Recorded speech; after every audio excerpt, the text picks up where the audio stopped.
Let's take a look back at the Galaxy S2 from April of 2011. The build of the Galaxy S2 still feels nice in my opinion. It's nothing amazing of course, because it's made from plastic on the back, but it does have Gorilla Glass on the front. And you might think, oh, plastic sounds bad, but it doesn't feel terrible and it feels well built. And the nice thing about plastic is that unlike glass, it doesn't shatter when you drop it. And another nice thing with plastic bags is that it helps with replaceable back covers. So you can quickly take off the back and then swap in a new battery if your battery sucks. It also has a headphone jack, which you don't see often on phones these days, but it also has a micro USB port, because back then there wasn't USB-C. And when you take a look at the design, of course it definitely looks old compared to modern phones. On the front of the device you can see these big bezels, but it isn't completely terrible. But the screen actually looks nice in my opinion. It has good colors and the brightness can also go pretty bright. It still looks like a nice screen for a smartphone that's almost 13 years old. And the brightness can actually go pretty bright, so that's nice in my opinion. And the resolution is only 800 by 480, but that doesn't mean that it looks bad. And it's a 4.3 inch size, so back then this was a really large phone, but right now you can see it's small compared to modern phones.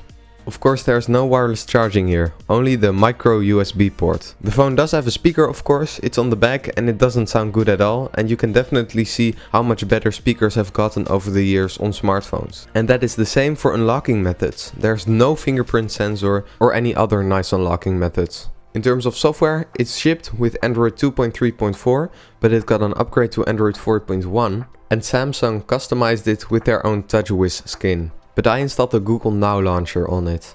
However, you can definitely notice it's very slow on here. You can barely do anything, and also Android 4 is already very old of course.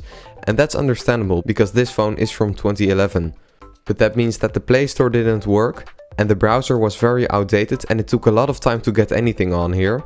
I installed an APK of Google Chrome and the Google Play Store, so I could actually install some apps. However, most important apps aren't on the Play Store anymore because of the low Android version. For example, YouTube isn't on the Play Store.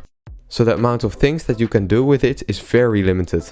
And you can see here when I try to search for something, the browser is extremely slow and annoying to use. And I tried to watch YouTube through the browser, but it was so slow I just gave up. But like I said, that's completely understandable because this phone is almost 13 years old. But back then this was a very cool phone because for the time this was a very thin phone and it also had that amazing AMOLED screen.